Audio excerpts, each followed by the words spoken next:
I'm in a New York state of mind. New York. New York City is the place where they said he'd be. Says he was the closest thing New York had to a Dirty Harry. 532. No good deed ever goes unpunished. That FBI agent guy, somebody told me he's got your phones tapped. The kind of old-fashioned cop who preferred working the streets and making arrests to taking tests toward promotion. You're assigned to a vandalism case in Athens. All points bulletin for the Bo Deedle Show on the Gas Digital Network. Here's your host, Bo Deedle. Welcome back to our One Tough podcast. I'm Bo Deedle, and I'm joined by my producer, Carlo. And we're here today, and we're going to talk about one of the cases that my partner, Tom Colleran, who's since passed away from cancer, probably one of the most famous cases in New York City history, but more so, probably the case that catapulted myself into really the limelight of being one tough cop. And let's bring it down to it. Now, we're talking about 1981. 1981 in New York City was loaded with crime. Crime was prevalent all over. Tom Colleran and I and Jack Freck, we were working in the 2-5 anti-crime. We weren't regular suit detectives. We were street detectives, and we were working the streets. We had been on pretty much a pretty good roll as far as making arrests. We went after some murder suspects, and we locked them up. We also were involved with the this crew of 3 guys, a couple of Hispanic, 1 black guy, that robbed, I believe it was about 27 Chinese restaurants around Harlem and East Harlem, and they ended up beating some cop up who was sitting on the rat. That was the robbery alert team, and they beat the cop up, and so we got on this. We ended up locking them up, and so we were on the roll. So let's bring it to a Saturday in 1981. We usually did the tours of 6 at night to 2 in the morning in the anti-crime. So Tommy Colleran and I got in around 5 o'clock. We walked into the 2-5 station house, and I'll never forget, everybody was real quiet. I thought a cop got killed or something, so I said to my sergeant, I says, what the hell happened? He goes, 116th Street and Pleasant Avenue, something horrific happened. I said, what happened? Well, there was a Roman Catholic nun in a convent, and 2 guys broke into the convent. They beat her up. They raped her, sodomized her. They carved 27 crosses into her, put a broom into her, defecated on her, urinated on her, threw her down the stairs. I says, oh, my God. I says, well, come on, Tommy. We get in our car. We shoot over there to the location. And when we got to the location on Pleasant Avenue and 116th Street, I saw one of my old friends, Detective Pete Christensen, was there. And I said to Pete, what happened? And he told me that these 2 guys did this nunning on the 3rd floor of the Our Lady of Mount Carmel convent. And I said, wow. I said, what do you got? He said, we really ain't got much of anything. And all he said was that they had a task force being put together with almost 200 detectives who were going to be assigned to it. Now, Tommy and I were anti-crime cops. We weren't detectives that were involved with the detective bureau. You had a guy called Chief Sullivan, was the chief of detectives at that time. I didn't know him, but all I knew was something bad happened. Now you're figuring this is a Saturday afternoon, so Tommy and I started to look at the location, and we saw there was an adjoining apartment building. Now, my experience from being a cop, a detective, whatever, you got two guys as sexual deviates. No, usually a sexual deviant, a pervert, is a pervert. I mean, they don't work in teams. So when we looked at through the roof, they got through the roof. So the first thing in my mind was, I guess, burglary. They were trying to rob the place. That was the motive. I think the whole sexual thing was all an after fact. So that's something in my mind. So now you talk about Saturday. We ran around. We started hitting places. There was a lot of abandoned buildings on 115th Street. So we started hitting all these shooting galleries and all that. And we kept spreading the word that we're going to shut down all drug dealing, all drug usage until someone comes to us with information about this nun rape. And we left our cards around and we told them, listen, you give us information on this, and in other words, we won't be breaking your chops, but if we don't find out who did this, we'll be on you every day. So now it's Sunday. Sunday comes along. Monday comes along. This doesn't even make the newspapers. All of a sudden, I was down in court on Wednesday. It comes out, front page of the New York Post, Daily News, nun rape. Now you're talking about this being kept out of the news Saturday, Sunday, Monday, and Tuesday. This is unquestionably one of the most unbelievable things I've ever heard, where this case was kept out of the newspapers until the papers came out on Wednesday. Why do you think that was, Bo? Well, I don't know. To this day, I don't know how it was. First of all, how it was kept out, I don't understand. And that question never was answered. But all I know was labeled by Mayor Ed Koch as the most heinous crime in New York City history. Maybe that had something to do with it. And, I mean, because of the overtones of a Roman Catholic nun, Our Ladies of Charity. They used to help the old ladies go out and shop, and they help people. And this woman was done in bad. And so now I'm down in court, so I get back. So I get a call from Vinny Rayo, come by Rayo's restaurant on 114th Street in Pleasant Avenue.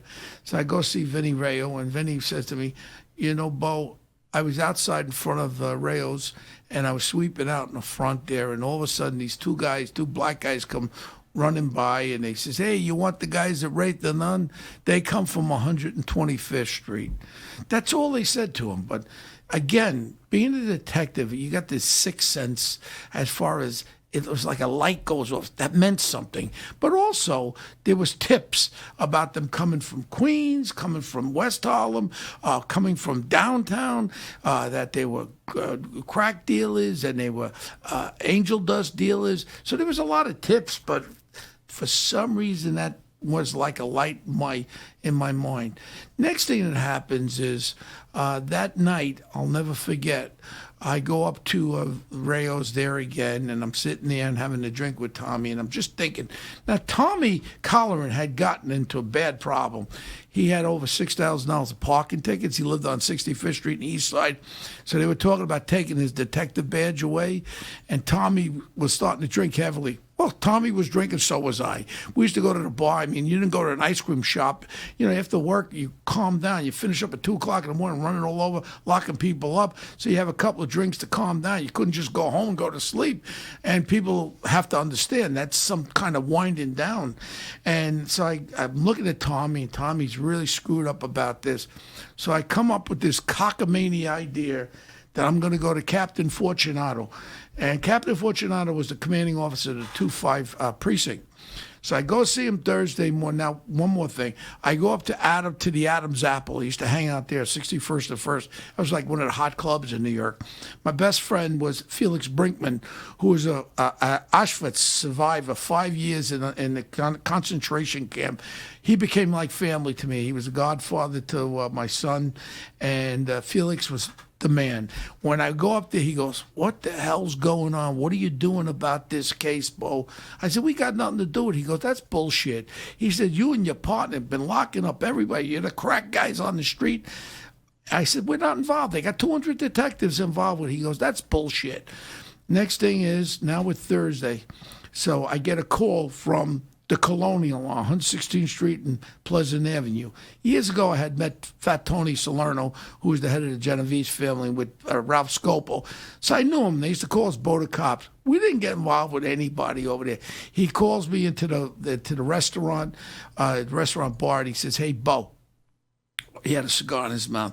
What the fuck you doing about these fucking guys that raped this nun in the comedy? I said, Tony, we got nothing to do with it. I said, there's 200 detectives. He goes, that's bullshit. You and your Irish partner, you lock up all the scumbags on the street. Why don't you get these guys? Another light goes off. Now, Felix, Vinny Rayo, Fat Tony Salerno, everybody's casting this upon me and Tommy to go get these guys. They think it's like the movies or something. But I had that little bit of information in the back of my head about 125th Street. When we looked at the buildings, I figured burglary was the motive. So when we started hitting the streets again, that afternoon, something happened that afternoon when we hit 115th Street that Saturday afternoon.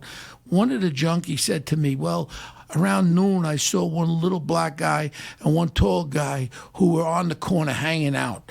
Then the little guy walked with a limp. That's another light that went off in my head. Now I'm looking for a tall and a short guy. Maybe they had nothing to do with it, but the light went off again. So now we got tall and short and a tall guy. Little guy walks with a limp. Light goes off. 125th Street, light goes off. Burglary, to me, was the motive. Light goes off. So I go to Captain Fortunato, and I said, Captain, I'd like 3 days to work on this case. He goes, what do you got, Bo? I said, I got some confidential information. I didn't have bullshit. I bullshitted him. And then all of a sudden he goes, I tell you what, Bo, you and Tommy been doing a great job locking up all these scumbags. I'll give you 3 days to work on it. Boom. I grab Tommy. I go up to the corner bar. Tommy was having coffee and a couple of shots. And I said, Tommy, put that away. I says, we're going to work on this done rape case. He goes, what are you talking about? I says, just pack up. Let's go. Back to 115th Street, 116th Street. I said, we're going to start canvassing from the East River to the fucking Hudson River, and we're looking for one tall and one short guy, burglar cocksuckers. That's who we're going to look for. He goes, what are you talking about? I just said, don't ask no questions, Tommy. That's what we're going to do, because I got this feeling. So we started hitting pot places, Jamaican pot places, breaking showcase windows. We said, well, you're going to be out of fucking business unless we get information on these rapists. So now we're moving along, and we're starting from the East River. We're working our way to First Avenue, Second Avenue, and we just keep working. All of a sudden, we get a 10-1. My captain, my sergeant, anti-crime, says, what's up? We tell him that we got permission. We're working on this case. So we start working on this case. Now, what's a 10-1 for people that are listening? You call the precinct, and then my sergeant says, what are you guys doing? Now, you got to understand, 1981, drugs was so prevalent. Angel dust, crack was starting in, and the streets were loaded with criminal activity. We had prostitutes, transvestites on Park Avenue. It was crazy up there. I think another thing that people that are listening might want to know is, the atmosphere of Harlem. So you're working the streets, you're doing anti-crime, you're busting all these drug dealers, prostitutes, this kind of lawless atmosphere. And for people that are listening at home, Harlem is the area in the northernmost point of Manhattan. So above 96th Street from river to river is Harlem. And I think at that time it's also important to kind of give people a sense of what it was like. So you had a black community, you had a Hispanic community, and you had a very small Italian community. Well, we worked in the East Harlem area mostly, but we used to shoot over to Central Harlem. East Harlem was mostly Hispanic. And when we worked up there, crime was really, really bad up there. People were being robbed all the time. And look at Tommy, Irish guy, me. We used to ride around. They knew who the hell we went after the gangs, the Seven Immortals, the Savage Skulls. They were extorting from the storekeepers, from the store owners in East Harlem. I used to hide them back in the store when they would come in to shake them down, get the money. I used to come out. I didn't lock them up sometimes. I'd have fist fights with them, and they knew one thing, they weren't coming back there. So we had a great reputation at that point, Tommy and I. Today's environment, it wouldn't have happened. It was just like what you would see in a movie. That's the only way I can compare it with things that we did. But again, but nothing like this. Nothing like this savage, heinous crime that even criminals were aghast at. No, I mean, you had rapes, you had some brutal stuff. You had a lot of brutal murders going on. But in a convent, a nun being beat up and the 27 crosses carved into what was this, the devil or some crap? People had things in their mind. So, once we started out working on it that Thursday morning, we never stopped. We were up for 3 days. Then we centralized on Park Avenue off 125th Street, and we went after the pimps. I'll never forget, the pimps would be there, and I used to used to have beautiful suits they used to wear. And one of my things was how I got to them was I'd rip their friggin' suit pockets out of them, and I'd tell them, you ain't going to be doing any pimping, I want to know about this. I didn't give a fuck. At that time, this nun got raped. We were on a mission from God, like the Blues Brothers. You know what I'm saying? It was something that we had to do this. And now I got the call to go. I got the call again with my sergeant, and he says, "What are you doing?" And Lieutenant Geary was around, and we told him what we were doing. So now we hit Park Avenue. I think it was 63 or 62 East. There was this apartment building. Half the apartments were vacant. So we're walking around there, and now we're going into, I believe it was even into Friday. We never slept. We just worked right through. We used to drink coffee. We used to have a couple beers and drink coffee and just kept working, man. We stayed up for 3 days.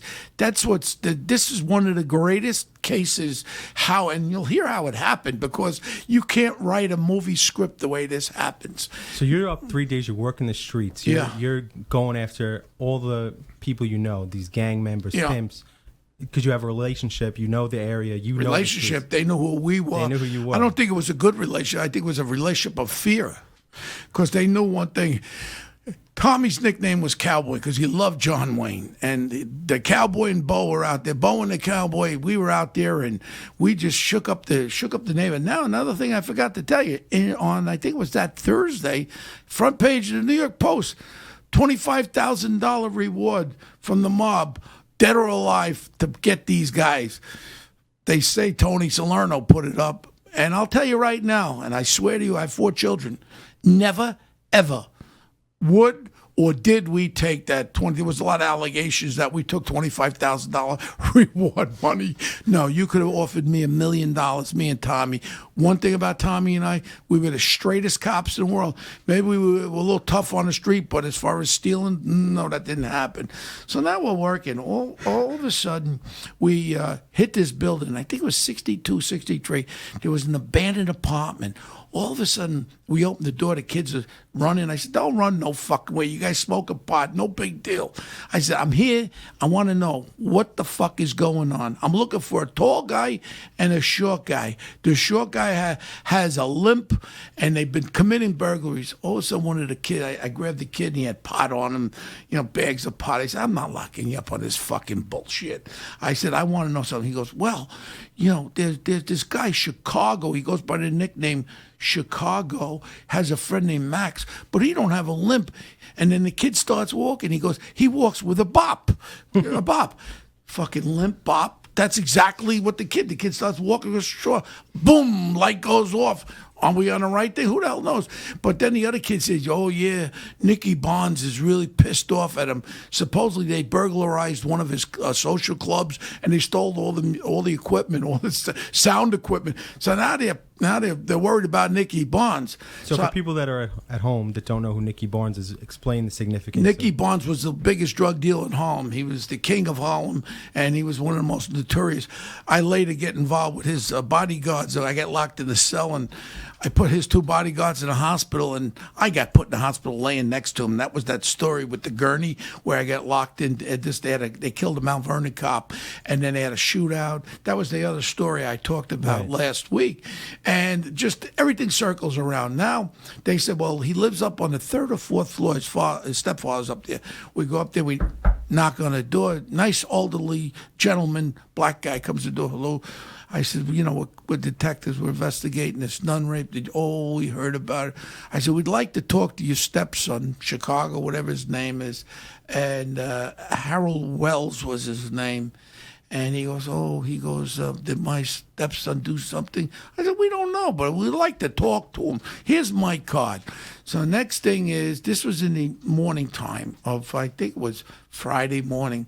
And all of a sudden, we're there, we continue canvassing, looking. But again, now your light goes off. Remember how you're following these light tips. As a detective, you have this sixth sense that you can't describe. It's non-tangible. It's non-tangible. You can't go on a grand jury. Oh, yeah, I had a feeling. That doesn't play well. But this is how I did my whole career, was feelings. And now you had 125th, 2 guys, burglary, motive. Now things are starting to maybe it's bullshit. Maybe just on a cold trail, right? And every time we go back to the station now, all the detectives say, oh, you 2 assholes don't know what you're doing. This is bullshit. So what are these other 200 detectives doing? What are they? I have no idea. They haven't been able to find anything. I have no idea. I had no idea what they were doing. So there's a lot of bureaucracy that was trying And you got to remember, you have the chief of detectives group working to break the biggest case in New York history. At that time, was the most heinous crime in New York history. So now it's around 10 o'clock. So me and Tommy are up there in Fat Tony's joint. We're having a bowl of linguine with white clam sauce, and we were up all night. We're drinking that espresso shit. We were drinking it like it was I couldn't sleep. If I have one espresso now, I can't sleep tonight. I had pots of it, so there was no way I was going to sleep. I was bugged out, and we just kept working. I get a call to call the precinct. All of a sudden, Sergeant Stevens says, Bo, that old man you visited at 62 East 125th Street wants you to talk to you guys. Go back there. So we go back, and he goes, well, my son came around this morning after you guys left. I told him you were looking for him. As soon as he heard you guys were looking for him, he grabbed his prostitute girlfriend, and he went to the bus terminal, and now he's heading to Chicago. He has relatives over there. I said, he's just decided to go. He goes, yeah. I don't know if he has anything to do with it, but I'd sure like to know. This is the stepfather. I kissed him. Now lights are going off. Now this guy's running, but there's a second guy. We don't know who the second guy is. So now it gets after midnight. I called Inspector Charlie Sabone. He was the inspector, I think, of the 6th Division Detectives. And I said, hey, Inspector, I says, it's Bo Dietl. He goes, what's up, Bo? I said, you know this nun rape case? He goes, yeah. He goes, big case. I said, I know you got a lot of detectives. I've been just following street leads. I says, I think I got something. He goes, what do you got, Bo? I said, look, all I got is a feeling that this guy has something to do. He's running for a reason. He got on a bus from Port Authority. The bus is arriving at 6:30 in Chicago. He goes, I tell you what, Bo, you guys been locking up everybody. You guys are on a roll. He goes, go with your feelings, man. This is a big case. So I then told Tommy, all right, we're going to Chicago. Now, you got to remember, 1981, there was a thing called the PATCO strike. It was the air traffic controller, and great President Ronald Reagan was the president at that time, and he suspended all the air traffic controllers, so flights were all screwed up, all fucked up. So we find out the only flight we can get out is going to be at 7 o'clock to Chicago. What do you do? Now it's 2 o'clock in the morning. The bus is going to arrive. What do you do? I get the area code. I think it's 312 for Chicago, or 315. 312, I think.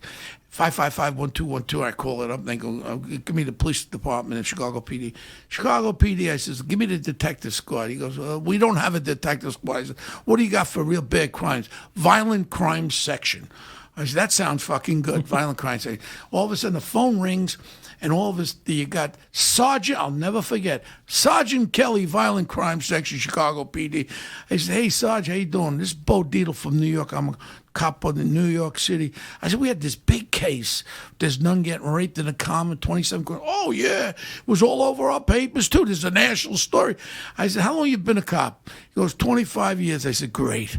I said, you ever get a feeling? Yeah. I said, I don't know if this guy's involved, but I certainly don't want to lose him when that bus comes in. We're going to be on a flight. Here's the description of him and his girlfriend. I'd like you to follow him till we get there, because I want to grab this fucking guy and talk to him, because I think he knows something. Boom. Now I go out. It's 3 o'clock in the morning. All of a sudden, these detectives from the team are starting to come in. Oh, you fucking guys don't know what you're doing. What do you got? We got nothing. Okay. We got nothing. We're going to Chicago. Okay. Now around Tommy went out to McDonald's to buy some McBreakfasts for all the guys. They say, hey, buy some, these fucking low-down guys. They're cursing at us, saying, you guys don't know what the fuck you're doing. So Tommy come back with breakfast, and they start walking up the stairs, and all of a sudden, I get a phone call in the squad room. This is about 6 o'clock in the morning. We're going to shoot over to LaGuardia, jump on a plane. And Bo, Sergeant Kelly, Chicago Violent Crime Section? Like he didn't know what the fuck it was. I get on the phone. Hey, Bo, don't worry, Bo. We got you, boy. I said, what? I said, what do you mean? Oh, he talked about raping that nun and carving crosses on the 3rd floor of the convent with his friend. His friend was named Max Lindemann. Oh, my God. I said, well, how'd you get the information? Well, we took him to the Great Lakes. I had a double-barrel shotgun. I put it in his fucking mouth, and I said, you're going to meet God now unless you talk to us. Was he fair? I guess that wasn't fair, but you want to know something? That's exactly what he said. I put the shotgun, and then he fucking gave it up. Now, no one knew about the 3rd floor. No one knew about what went on, but he gives up the site. All of a sudden, Tommy Comes up, I flip the fucking breakfast shit all over the floor. He says, we got him. So next thing is I said, Max Lindemann. Tommy goes, Max Lindemann? When do you hear of a black guy named Max Lindemann? Tommy said, I locked him up in the 77 blackout, that cocksucker. He's a little fuck. So now we go through, rummaging through our lockers there. Tommy's looking for the arrest report. We find out his last known address. I said, while these guys are all in a flurry, then the detectives are all saying, they probably beat the shit out of him. This the wrong guys. The Chicago PD fucking beat him up. I said, go fuck yourselves. I said, what do you guys got? You guys got cock. So now I go to Tommy, let's go get fucking Max Lindemann. We hit the first location on his last arrest record, right? The door's closed. Me and Tommy, we take the fucking door down. I mean, we were on such no backup. You just went right in. We didn't have front up. We fucking took the door. People screaming. Fucking people screaming. Oh, I said, where is he? Where is he? The people go, he moved out of here a year ago. I said, oh, fuck. So I'm giving the woman my card. I said, I'll fix your fucking locks. I'm so sorry. This is a big case. The nun rape. El nun. Spanish. You go, El nun rapo in convento. And I don't speak Spanish, but they got it. And I'm giving it $20. I said, we'll be back. We'll fix your fucking door. Sorry. So they give us the next address. So it was the second floor. I'll never forget. So I tell Tommy, give me 2 minutes and then bang on the fucking door and say please, and I'll go up the fire escape. Boom, he bangs on the door. Next thing is the window starts opening and the guy starts coming out. I don't know, no idea who the fuck it is, but he's sneaking out like fucking feet don't fail me now. As he comes out, I grab him and I bring him down the fucking stairs. Boom, boom, boom, boom, down the fire escape. It's Max Lindemann with his little afro on and all that. So we bring him into the station house, we cuff him, and now the two-way mirror there, and I'll never forget it. It was about 2 hours. All of a sudden, all the big homicide detectives are all there, pinky rings and shit, and they're going, oh, you beat the shit out of him, Bo. First of all, I didn't beat the shit out of him. I fucking brought him in. Next thing is, I'm there, and I'm up for 3 days, and I kind of was blacking out, and then all of a sudden he goes, why don't you go fuck your mother? The suspect said that. Yeah. I says, you don't know my mother. Why would you say for me to go fuck my mother? Supposedly I gave him a right hook. I really don't remember. I blanked out. I did, because I think his jaw got fractured. I think I got sued for $40 million, but I thank the good Lord he got cocked. And then he goes, keep that fucking psycho out of here. Another hour goes by. Just keep that guy out. And Tommy goes, son, this is about God. You should talk about, well, I never raped her. The other guy raped her. I was just there. I said, oh, my God, we got the right fucking guys. But you know what? Then all of a sudden, the big detectives come running in there. We got this case, you and Tommy. So I said, come on, Tommy, let's go to the corner bar. Fuck them. They can't take this away. So we're at the corner bar. We're doing shots. And we go, Tommy, this is fucking the greatest feeling in the world. I get in the police car, the unmarked car, I'll never forget. I shoot up by myself down 116th Street by the church. I'm blasting the siren, and I'm yelling out the window. The church bells are going bong, bong. There's mass, 8 o'clock mass. All the old ladies, the Italian ladies dressed in black, are walking in there. I'm yelling, we got the guys that raped the nun. We locked them up. Everybody's clapping, and Vinny Rayo's outside his thing. I bang on his door. I said, Vinny, we got him. And it was just great feeling. So now we go back to the bar, to our positions. And next thing is, Don Gentile, I think he was with the Daily News. He comes in the front door and he goes, he had asked, who broke this case? When they mentioned my name, Bo Dietl, he goes, I should have fucking figured, because we had a great reputation going on. Don said to me, Bo, how the fuck did you guys break this thing? And it was the Blues Brothers movies was just out with Bellucci and the Dan Aykroyd. And I'll never forget, they used that expression, we're on a mission from God. So I said, we're on a mission from God. Headline in the paper, 2 cops on a mission from God. So that was the accolades, and I rushed home. Thought we were going to get accolades. Nobody talked to us. Next thing is, I took a shower, and I'll never forget that song with Kenny Rogers, Don't Fall in Love with a Dreamer, was blasted on my radio. And then when we get back, it was like nobody talked to us. We were like the outcasts. Next thing is, I'm supposed to get promoted and all that, and mysteriously, we're getting awards from everybody, me and Tommy, from the city council, the governor, everybody, and then we get called, and I was supposed to go into the detective bureau, and I didn't want, because I was making overtime. Then I finally said I'll do it, and then they promote me and Tommy, instead of leaving us there, they put Tommy in the 8-8 precinct, one end of Brooklyn, and me in the 7-5 precinct in the detective squad there, the other end of Brooklyn. Little did they know I was going to become a fucking psychopath there too, locking up everybody, all the murders, all these guys with killing 5 people, and then the infamous Palm Sunday massacre occurs, and that's going to be another podcast. But our reward was being transferred to the furthest borough, opposite side, splitting me and Tommy up. It was Chief Sullivan. Jimmy Sullivan was his name. He was so fucking jealous because he could never go on TV and go, well, through intensive investigation, we broke this case. Dick, who broke this case was Thomas Colleran and Bo Dietl. And that's the facts of that fucking case. And when you tell the truth, you don't have to remember what you say. And that it will never be changed, that whole thing. And that was one of the great investigations using the sixth sense of being a detective. So just by your street smarts, you were able to break the case, and you got kind of resistance from the bureaucracy and the top brass. They kind of resented that fact that you were able to... Well, like I said, the chief of detectives could not go on the fucking TV. You know, the mayor had us there, Mayor Koch, giving us awards. Our families were there in great City Hall. But the only accolades we didn't get was from the police department because, like I said, it was a bullshit thing, ego. Instead of saying, hey, guys, you did a great job, we're going to promote you and put you, this is your area. Who knows the area better? Why wouldn't you keep 2 detectives in an area that they know? Every bad guy knew us, and when something happened, we were able to solve these crimes because everyone knew we didn't fuck around. We were out there, we were doing our job, and our reward again, and we never did. Matter of fact, the mayor put a $10,000 reward. We never got that fucking reward either. So we didn't get the 25 from Fat Tony. You know what? We never got the fucking $10,000 award from Ed Koch. Well, he's still alive? No, he's dead. But you want to know something? Honestly, take your 10,000, your 25,000. It was the greatest case of mine and Tommy's police career. I think it's one of the great cases in New York history where 2 guys, the Palm Sunday Massacre was completely different. I was part of a team of 200 great detectives. I didn't break that alone. There was a lot of detectives that did it. I was named as one of the arresting officers. That's a great case, but that's something where I worked together with all of them. We were like a fine oil machine. This was 2 broken down fucking street detectives, me and Tommy, Cowboy and Bo, and we did something that no one else could do, and no one could ever take it away. One of the great cases. My movie, One Tough Cop, with Stephen Baldwin plays me.